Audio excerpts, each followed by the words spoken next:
Welcome to another episode of In the Hopper. Today's a very special occasion because we are in the beautiful Station Park building, and I'm joined by a very special guest by the name of Luke Butterworth. Luke is the co-founder and a serial entrepreneur of Epic. Epic is going to be tasked with really animating a really underestimated but a really vibrant corner in Edmonton, Alberta called White Avenue and Gateway. I like to call it Center Ice. But Luke, thank you very much for joining the program today. Thanks for having me, Akeem. Yeah, I agree. This was an underestimated corner, and now everybody's been going by. Thanks to some of the construction, they get even a little bit more time to appreciate this site day in and day out. And I'm hearing that anticipation coming through the weeds, which is awesome. Absolutely. Everyone's anticipating great things, and they're bringing full empty bellies. And I think that you have a concept that you're bringing to the market that's going to really alleviate some of those hunger pains, quite literally and figuratively, that the market's had for a while. 100%. Yeah. Both Jennifer and I are bringing Epic in as a food hall concept, anchor tenant here on Station Park, Center Ice, off of White Ave. But we've been seeing White Ave, over the last 2 years. Everybody got hit hard, and now everyone's back, and we're wanting to have a lot more vibrancy. And so everybody's out with their patios. They're starting to kind of get back into the roll, the stream of things, which is going to be really interesting. And this, I think, is going to hit right as the U of A is back and packed. We've had a great summer. Up we come. It's going to be open, all these great retailers, plus second and third floor, which is going to be us. Absolutely. And people might think this is the first food hall concept, and we'll talk about what a food hall concept is in a bit. Totally. But you guys actually came to the market like a year and a half ago. With Almost 2 years with the first Epic concept. At the time, it was called the Fifth Street food hall, Just Cook. You guys rebranded to Epic. Can you guys talk about the vision, about like how the food hall concept came about? Because in Edmonton, that never really been tried before. Can you tell us a little bit about the origin stories of your guys' company? Yeah, we hadn't actually seen it in any of Alberta at the time, but the origin to it was always, how could we work with a lot of great chef talent? That was the origin to it. That's when Jennifer and I sat down and said, what kind of medium could we put this through? The idea was, how could we have these people show off all of their artistic talents, but maybe not be encumbered by a lot of the same challenges? And so we got to experiment. We got to try things downtown, Fifth Street. We're doing a big reno and overhaul that's happening this week, actually, with all these new chef partners. And of all of these amazing different creatives and artists, we came up with a great way through a chef in residence kind of strategy where they get to do exactly what they're good at, which is being a fantastic culinary artist. And then we get to partner with them on the other side and offer everything in this great location off of White, and then downtown off of 105 and 104. Cool. I mean, yeah, that need for chefs to have a place to kind of create and be artists. Because I look at chefs now as artists, like some of the stuff that you create is so cool and artisanal. When it comes to like the concept and actually bringing it to life, where there's some trends happening within Edmonton as a city, and then within the culinary industry as like a movement to kind of tell you and Jennifer that this is the right time to do this kind of a thing? Yeah, we started to see this, bigger experiential kind of platform that the different groups were putting out. And it's been coming up for the last 3-4 years. It started to really accelerate in North America. Everything starts in the States before it comes to Canada. We have about a 5-year lag time. So, we're like right on to each one of these pieces. And, what it is over in Europe and a lot of different areas, more so Southeast Asia, you had a lot of different vendors all in one place, giving this great opportunity and variety that you could go to this one central location and experience everything in one go. And they started to pick up, but they started to go with scale as well. So the biggest food halls got bigger and bigger, and that's where we've really seen this whole industry go as a mix of a few different vendors, events, everything becoming very experiential. People are still working from home, and they need this extra little bit. It's not just going out for food. It really has come down to experience. And so how do you offer that? Yeah. You know, big locations, lots of variety. These things become a center point to why you go out. You even look at like a movie theater, like what it Yeah. is now Totally. compared to 5 years ago, right? You're basically sitting in an airplane seat. Now, you know, there's like 30 people in the theater. You've got a seat warmer, right? You can fully recline, and someone brings in a drink to you. Everyone went to first class. Yeah, everyone went to first class. We got that bump right away. Everyone introduced it. They knew there's gonna have to be a better excuse. This experience here in this movie theater or in this restaurant is going to have to be better than your living room or your kitchen. Right. By a long shot. Absolutely. And part of that experience is, like you said, like there's going to be a lot of variety. There's going to be really good, like big area spatials, views of downtown at this location. You've mentioned a few times that's 5 years in the States. So that must have been picking up a bit in the 2010s in different cities. Now it's time for it in Edmonton. Can you distinguish a bit? Because in Edmonton, we've had food courts for a long time. For sure. But food halls, like I've had to explain this to a few people probably very badly. But can you distinguish, like in your mind, how do you distinguish a food hall from a food court? Yeah. I think it really comes down to quality and who's actually involved in it and how everything is collectively and cohesively put together. So in a food hall, like the number one thing that you'll see is like quality and the people that are responsible for it. So when you go to a food court, what are your expectations? Like often you're kind of seeing this, you know, it's bright, it's colorful, and it's fast food. So your idea of a good time is not necessarily to go to a food court, right? It doesn't become a destination. A food court is something that you pass by on your way to do something else. Like you're hungry while you're shopping, but you never really use it or treat it as a destination. With food halls, you take some of the, you know, the variety that you're getting, but the groups that put them together, it's all very cohesive. And it's not necessarily paired up with like retail or other things within the same space.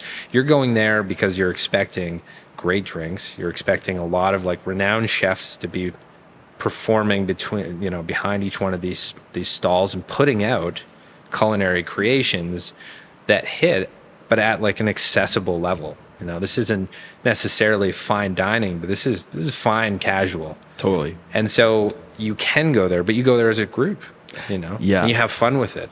And I would never do that with a food court. Totally. I don't just call my buddies and be like, okay, guys, it's time to go to the food court. We're going to have a great time. But meet me at Taco Del Mar. Yeah. Sabaros. Get some, you know, no disrespect to Sabaros, but, you know. No, exactly. It's great food.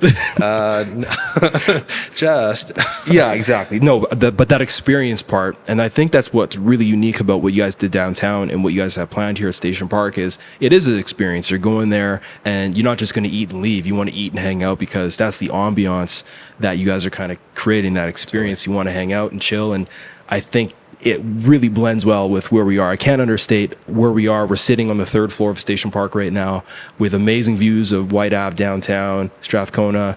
White Ave's going through a bit of a renaissance, and it's really cool to be here right now. Absolutely. You and Jennifer have this really interesting background because you guys are both MBAs, and you guys have both spent a lot of time in the tech sector. And I know that originally you guys had a really good tech integrated platform at the original restaurant. Can you talk to me a little bit about tech and how tech kind of bleeds into the food industry and specifically into Epic? I think what's probably funny over time is that I bet you we've backpedaled more so on the tech stuff than anything else. Fair enough. Back to the just kind of meat, potatoes? Well, because I really do think that people have started to almost rebel against being overly driven by tech over maybe the last year. And so for a while there, I remember every talking head that was in the restaurant space was talking about like QR codes and everything else that we're going to reduce all the some of your labor costs and make it easier for people to order. The truth of it is everyone got overloaded quite a bit over the last 2 years. That's what we saw a ton of. I even feel it myself. You know, we were talking before we jumped on here about being connected or bombarded on our phones and different apps and you know, notifications hitting you all the time.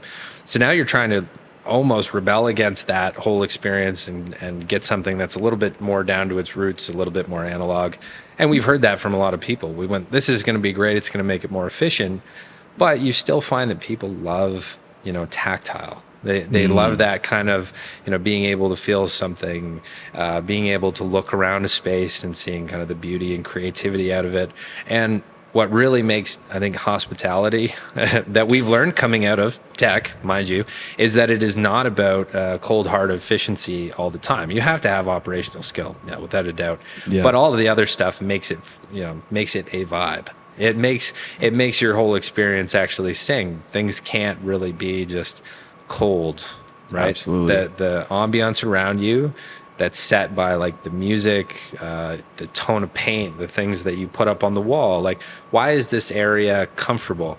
So we've gotten way more. I've just stepped into those roots. My mom's an artist. That's where like our whole family sits.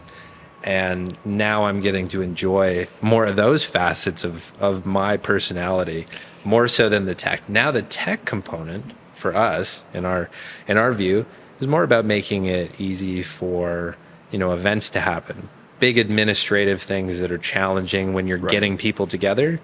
There's efficiency that you can get through where that's pretty transactional. The other stuff, all experiential. And so can you make it, just cold hard efficient? Probably not. Yeah, that's an interesting point, man. I mean, coming out of the pandemic, during the pandemic, you're right, QR codes, you go to a restaurant to go into your phone. Yeah. And I think that we're moving away from that, as you're pointing out. It's a great insight. I never thought of it that way, but we're changing it all downtown too. Like this week, total overhaul. We saw it, we chatted with people. It's fine, but with this level of chefs, with the mixologists and everything that are coming here and are downtown, it doesn't make sense anymore. And so you need to have those things operating in the background because your team still needs to have, great software and everything needs to be connected. And you don't necessarily want paper chits all the time. Sometimes they still do. Yeah, fair enough. Right? Yeah. But you just need to hit that line where efficiency meets experience. When you explain it like that, it's like you would never go to an Oilers game and then pull out your phone and watch it on Sportsnet in the arena. 100%. Like, watch, you're there. Yeah, and you'll even pay, $50 to have your burger and fries and everything else, but you're there for the experience. Totally. And you're fine with it, and you'll travel to it. That's what you see is this beating heart of downtown with all of these events and Rogers being at the center of it. Office crowd hasn't come back the same way. But events still happen, and you get these massive influxes of people coming in. So, it's just changed the dynamics of it. Totally. People want to go to something, and that's not weird. Like, have people totally lost touch with that? No, I think it's even more dominant. You want to get away. You want to go on vacations now, probably more so than ever. You want to have these great events. You want to kind of forget that there's, any economic troubles or whatever in the world, because we already had enough of that. Totally. For a couple of years. Yeah, let's live and have a night out. Honestly, let's go to Epic. When it comes to you talked about the environment, the built environment. We're in your space right now. Yeah. It's kind of it's a shell right now. You guys are going to turn it into your coup de grace, your Mona Lisa. That's right. I'm looking forward to seeing that. But when it comes to like the built environment, what are some design considerations you're making? Because you said your mom's an artist. You're thinking about this. I know you're meeting with the architects every other day. Can you talk to us a bit about the vibe we're expecting here? You want to plug your architects on this place? HSEA, Hodgins Evans Architects. Yeah, wonderful. Our respective designer, Bridget, does a fantastic job. Yeah, absolutely, yeah. So with this particular spot, as we picked it up, we wanted to play off of what you guys had created here, which is Station Park. So next to us, MKT, we've got all of this relationship to the rail yard, right? To the containers being dropped basically right next to a rail station. Yeah. All within this space, we've got a lot of, greenery that's outside, which is really interesting. And then everything is kind of an industrial type of look and feel. So how do we make that a little bit more attractive, warm, and interesting? You bring in a lot of botanicals, right? You need to cut things down with a lot of greens, a lot of woods. You need to imagine this place as if you dropped a bunch of containers in the yard, and then you'd let nature kind of overtake it. Okay. And that's our thought on kind of how to design this space out. Cool. Right? Really cool tiles, interesting aesthetic, keeping the temperature of the room, like in terms of the lighting and everything, nice and warm. So you need to cut through that industrial part because it's interesting and it's cool, but then you have to have great music. You have to cut the the kind of bounce that's going to happen off of all the metal and make it a fun and warm kind of spot. So that's our task right now. All of those pieces get added on top of this shell that are going to make it like very, very interesting, very homey, very like rich and kind of natural in a lot of ways. And that's going to pair well with the quality of drink. So you can be on this corner where we're at, having a glass of wine at 9 p.m., overlooking things, listening to some great music, and just getting lights off of everything and setting that kind of mood. I mean, the mood and the vibrancy, that's what it's all about. You have a glass of wine, look at your partner, and you think, wow, this is the life, isn't it? Totally. Yeah, you could have a dating app just based on that right there. Yeah. Hey, well done. We might have to look at it, But no, I love that. Like I thought of The Last of Us and like that kind of like nature taking back the built environment. Not so much where it's like going to be just no zombies. Just no zombies. Yeah. Maybe on Halloween. You have some parties and some events and stuff. Have you guys thought about that? Like events and all those kinds of things? Yeah. I mean, I think over time, as we've jumped in and we've been able to tamper down all of our techie kind of vibes as we've gotten in, and know truly that everything's about experience. We've pulled in a lot of people that are more so the event planners and understand this space and want to design all of these different things. So in the hopper, what we're what we're thinking is to do a lot for local businesses and groups as well, so that we can host great things here downtown, really put together all these great artistic components as part of their events. And then for the public as well, since we have a chef table that's going to be up here, cool. There's a big opportunity for us to bring in local talent all the time to show off something really interesting, to bring in themed nights, just to really have this whole place sing. And I know Belgian, as being the landlord here and building out this great development, that we've got a great courtyard behind us. Totally. There's going to be some music down there, and there's going to be live music up here on third floor, and there's going to be a good interplay, between each floor. So if we are holding any events up here or on the second floor, we could do privatized events for the whole space for big teams, but for the public and everybody around here, making sure that they can come in, they can see, incredible artists at work on any given week. Is kind of the task that we're after. It's interesting, that interactive experience you're talking about. It's 2 years to the day, I think, today or tomorrow, when I had the first interview in the hopper in a shipping container that we had right where we're sitting, but it was like on the ground floor. There was nothing built yet. And Nathan Raju was the guest at the time, and he was talking about Station Park being this interactive experience where hopefully people start and end their nights in the city. So if there's an event they're going to, they come here, they get something to eat, they do some shopping, they go out and they come back here and they end their night here as well. Yeah. It's kind of like this like full circle destination point where it's like you just elevated 3 floors sitting in the same spot. I my wife and I started off our kind of Edmonton experience down the block. Yep. At 87th, right off of Gateway. Oh yeah, just up here. Yeah. Oh yeah. And so this whole area is where we got started. So I was thrilled that we would do something on White Ave, get kind of the mix back in, that vibrancy back in. Yeah. Make sure that people are really treating White Ave as a destination, coming back in from all edges of the city, staying here, and this corner is going to be impeccable. It's going to be unbelievable. Yeah. I think I've always described it as White House going through a bit of a renaissance right now, where there's a lot more energy. And we were just talking earlier about all the groups that are kind of new locations and new restaurants popping up all over the place. Like there's probably 5 or 6 restaurants around Station Park that are in the midst of opening or just opening up. And there's going to be a lot of reasons to come down here come 4 or 5 months from now, let alone now. It's beautiful. People are walking around enjoying the sunshine. So, I mean, a really cool style. like the style changed as well, and I really appreciate that. Like the great cocktail bars and wine bars and everything coming in, where the idea is not to necessarily have like a $5 pitcher, and just Yeah. go ham. You can hang out and stay, and it doesn't just have to be about crushing drinks. You're getting the full experience out of it, which I've been seeing a lot of the space start to move towards. There's even a big part of just non-alcoholic drinks that are starting to really come up. Yep. Absolutely. It's a big component, and the alcohol shouldn't really matter. Either way, you're getting something that's finely crafted, put in front of you, that has effort, that you can tell was created by someone. They actually had to prep it. They put extra garnish, they put extra presentation to it, and I'm still going to pay the money for the drink. The alcohol is sort of irrelevant. It's a funny thing that's coming up, like one generation below me, now that I'm or maybe two even. Now that I'm in my 30s.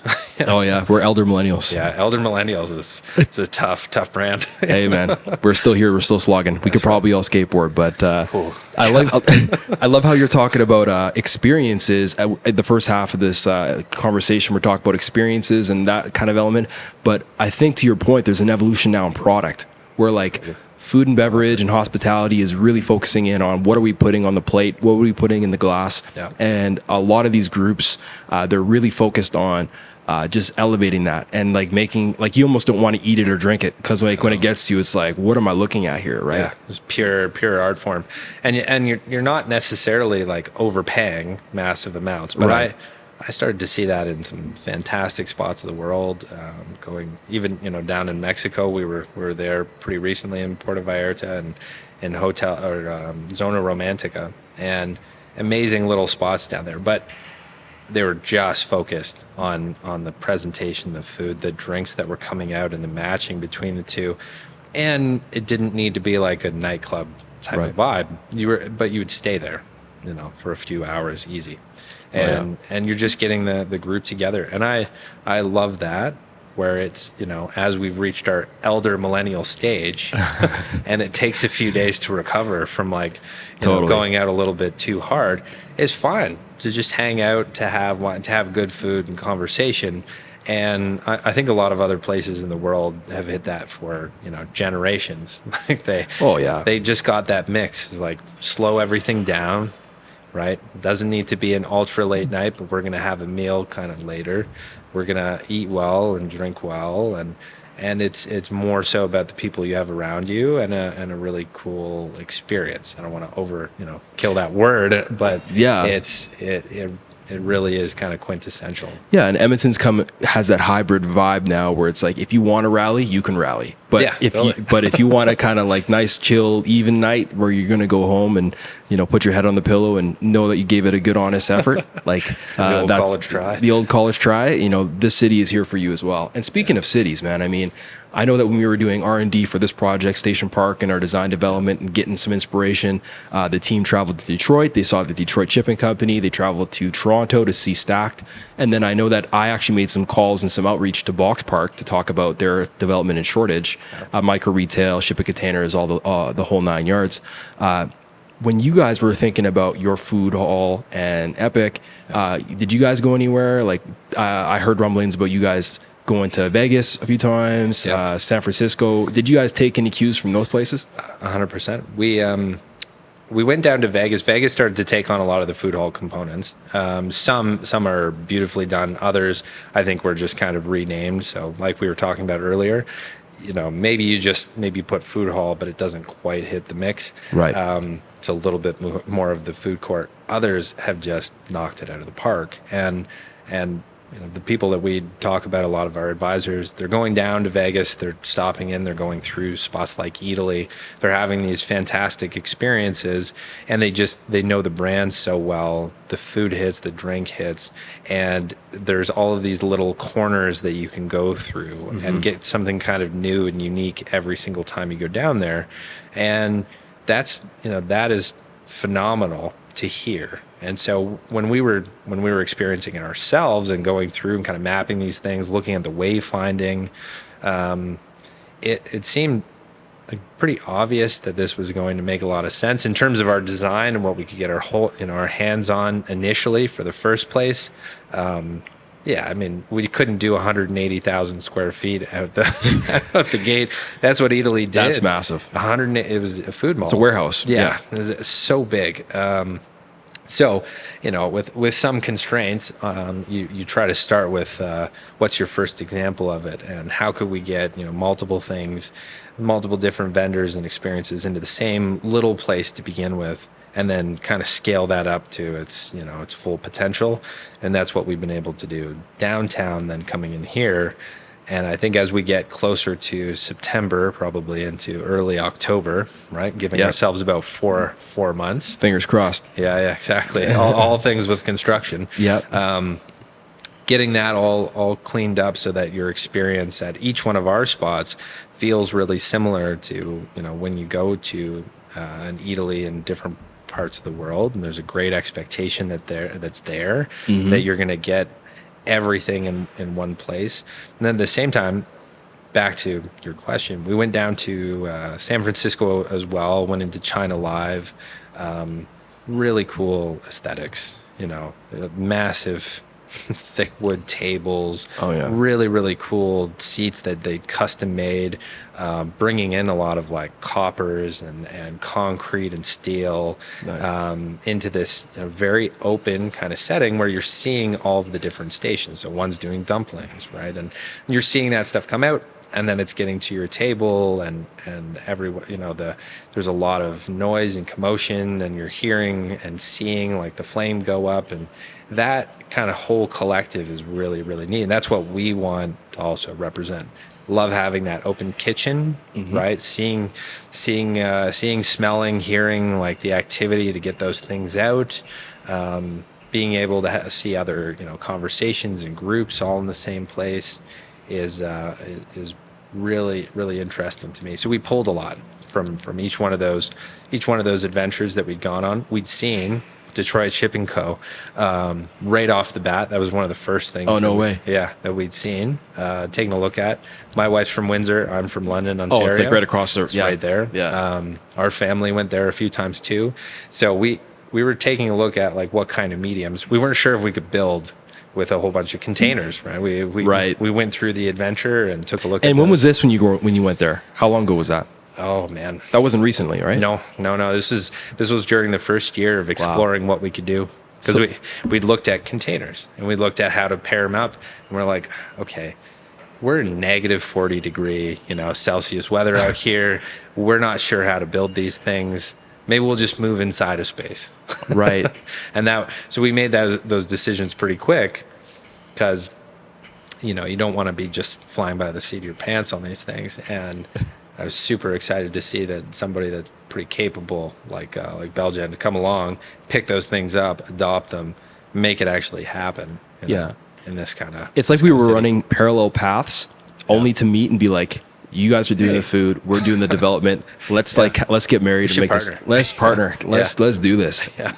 It's almost like it was destiny for Edmonton. Do you know what I mean? 100%. Like as a city, we're ready to do this. Oh yeah, I think so. And I am pumped to be alongside like the number of little retailers, big retailers that are here in this space is going to be a really fun pairing. Absolutely. For us to work together and alongside one another, have these kind of complementary skill sets. Yeah. Where they can host stuff in here, we can show them off, we can pump them up, we can hold events that literally focuses on their brands too. Why not? Yeah, absolutely. It'd be really fun just to have that on White Ave and it always be accessible. Totally. Yeah, each one of the groups on the ground floor is asked about kind of what's going to be up here and who you guys are. And that's why I'm glad we're having this conversation, not just for the city, but for everyone who's going to be visiting Station Park, because, to hear it from someone who's going to be running this place, it's incredibly exciting for the community, because like you guys are open to host and to invite and to have people come by and enjoy the food, the experience, the ambiance, the vibe, and it's going to be a fun place for years to come. Yeah, let's do an event with each one of the retailers. Like honestly, this is just based on their thing, and if they have, if there's some smaller food retailers down there too, I bet you we'll fold it in. to some of Yeah. some of the food options here if we can. Yeah. Right. If it can be part of the dessert element or something else, like there's nothing better. And I think, and I've seen hospitality do it really well. The number of craft brewers around here that work Oh, yeah. phenomenally together, even though they're in the same space. Yeah. Right? They should be really competitive, based on that alone. Never seems to happen that way. I would love to see a lot more of that come into hospitality as well. There's some Absolutely. really good initiatives that have been led by just local all stars like Peter Keith, Yeah. and they're trying to get everybody into the same kind of mindset. Like, yeah, we're in the same industry. Yes, you compete for certain things, but that doesn't mean like you don't both just want the best for one another. Like, couldn't everyone just pull more people to this area, which means everyone makes more money and it becomes a denser spot? Like, that's the way that you look at these things, Yeah. not like zero-sum game. Exactly. This person didn't go to your place, they went to mine, you lost out on something. It's like, well, if we worked together, though, we brought in 3 people, those 3 people went to your spot, then my spot. Totally. Next time. They'll come back again. It grows the pie instead of like taking a slice of the pie that's there. It grows the pie. Yeah. Everyone eats more. Well, like tourism could be massive, Yeah. Edmonton has an underrated but well recognized locally Yeah. food scene.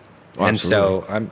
I'm hoping that with different different institutions that are around us, especially in Edmonton, Alberta specifically, we can turn these kind of areas into a bit of a hub. People are Yeah. coming in, they're staying at a hotel, they're coming to these kind of areas, they're exploring, they're spending their time Yeah. on White Ave. They go shopping, go back to the hotel, go out for a night, right? It needs to be that kind of continuous thing where everything is solved for.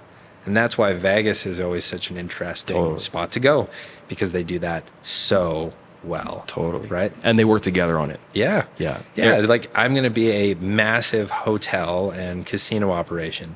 I'm going to put nonstop amazing little retailers Yeah. or big retailers into this whole stretch. I'm going to, sprinkle in food all throughout it and like great nightlife. So now you're just getting a mix. Yeah. Right. You go shopping, do this other thing, go to the pool, go out for a drink, get some food.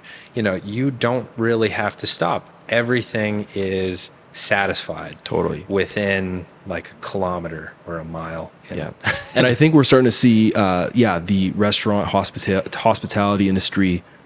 There's kindlings of this happening where we're coming together, but I think the city's getting in on it too. Totally. Like right behind us, the city's doing their Gateway renewal plan. So if you drive down Gateway right now, they're rehabilitating and reconstructing the east side of the road so that there's actually gonna be a bigger sidewalk, and it's going to connect all the way from University Ave and 80th Ave all the way to White Ave. So you don't have to risk your life to like come from the south side to White Ave anymore. It's actually going to be really cool, and it's going to have a pathway that goes right through the containers in phase 2 of Station Park. So the walkability, the access is improving. The city's got big plans for their 10-year strategic plan for more node, more density, more people kind of walking around. So I think that there's all these like variables and ingredients going into the cake batter.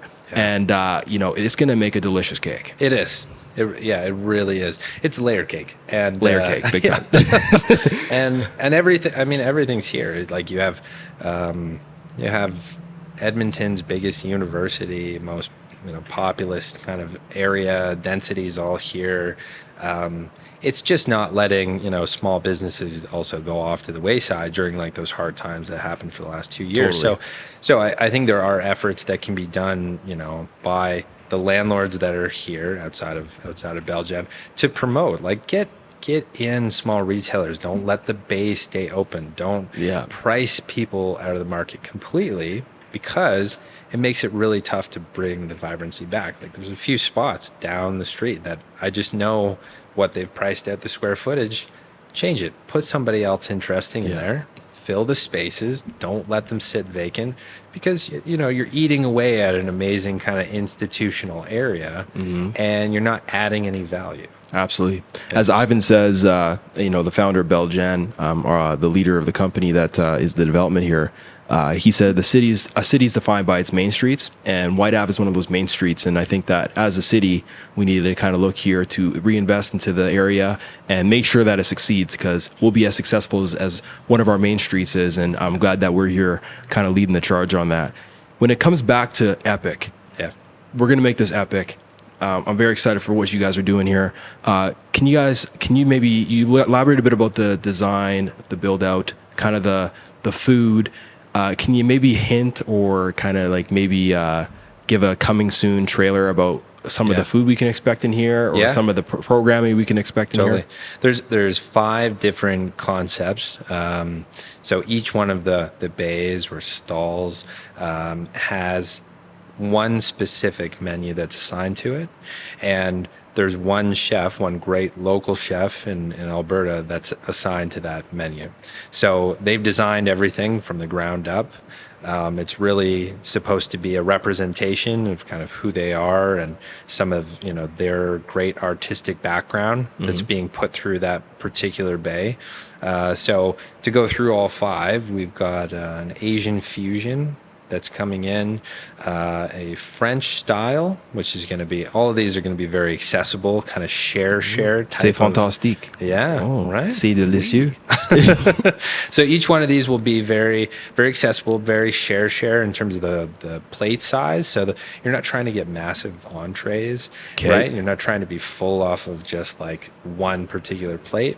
I want to try a little bit of yours. I want to try a little bit of my friends, but always like very taste forward, the great presentation, and we're not trying to price it out so that it's like fine. Quality over quantity. So you got it. Yeah. Just taste forward, right? It should be delicious. So those 2. Then we also have an Italian concept, a tapas and beyond. So not sticking it just within tapas, trying to get a little bit more of the charcuterie and everything else mixed. And then always a vegan vegetarian. Oh, wow. So always having that as kind of a key component. We always had that downtown. And I think what's really key is, regardless of what people like, you're going to have that mix. Plus, not everyone can eat everything, so you have these restrictions, and in every group there's always a few people that either can't deal with gluten or have different certain intolerances, and it shouldn't be like a side conversation, right? Or can you make this change? And so it was really important when we're designing these things out to have this like really fresh aspect to it, that hits kind of all the different taste palettes and some of the restrictions you might have for your dietary concerns. And that way, boom, you know exactly which one to go to every single time. And we're pairing that. We have 2 different mixology stations, bars, whatever we want to call them. One that's on the 2nd floor, one that's on the 3rd floor. 3rd floor and 2nd floor, really defining great cocktails. We worked with a fantastic local mixologist. He's been around at a bunch of different bars so far, like Baiju and Honey Honey. Oh, wow. And love the quality, like the presentation, the flavors that are coming through there. That's what we're after. So these things can be very, again, taste forward, very presentable. You want to eat with your eyes first, and that applies to both the drinks and the food. So now that we're working with these amazing chefs in residence, we really want to pull off this kind of like epic culinary adventure, right? I want you to eat with your eyes first. I want to present something kind of different, and so that's how this is why we rebranded, because we went from where we were, which was offering kind of this, pub style food that a bunch of different groups had created, and now we're changing and taking that up a notch, which is going to be fantastic. And I think it's gonna really fit with a lot of the other groups that are coming into White Ave and the experiences that they're trying to offer. Right, it's all going to kind of mix. Like, where do you want to go tonight? Yeah, no, absolutely. And the brand of Epic, just being kind of flexible. It can be as big or as small as you want it to be, and it sounds like you guys are thinking big, which I love. So totally, yeah. And then you can. There's like saying epic, like something is very epic, but an epic is a story or a poem, kind of a legend, right? And that's what we want these things to be, culinary story. So that's why we lean heavy in. We want to work with great chefs. We want to have some programming that's also going to bring in a lot of great pop-ups, and then also offer, if you want to have an event with a bunch of these fantastic chefs, and they create something that's unique for yours, not just catering, something that's a little bit more bespoke. People are always after that, right? Why not offer it? And they are phenomenal. They work probably too hard, a lot of them, but it's because they're perfectionists, and so they pull off like any good artist. 100%. Like Winnie Chen just did the dinner the other night on Monday. It was CTV. Wonderful. Yeah. Well, she did the spotlight as well. Then she did the actual dinner downtown. Oh wow. And phenomenal, right? In a couple hours beforehand, everything's prepped. Just an absolute professional. Wonderful to work with, and flavors are always just like on point. So if I can be an art gallery for these people, that's what I'm after. Epic, aka the Louvre. Yeah, the Louvre. I love it. Luke, this has been an amazing conversation. I think the people of Edmonton, White Ave, Canada have a lot to look forward to with what I hope is the first of many more epics, the second of many more epics. Is there anything you'd like to share with the audience before we kind of part ways? We'll be putting out a lot of new messaging, I think, as things come online here.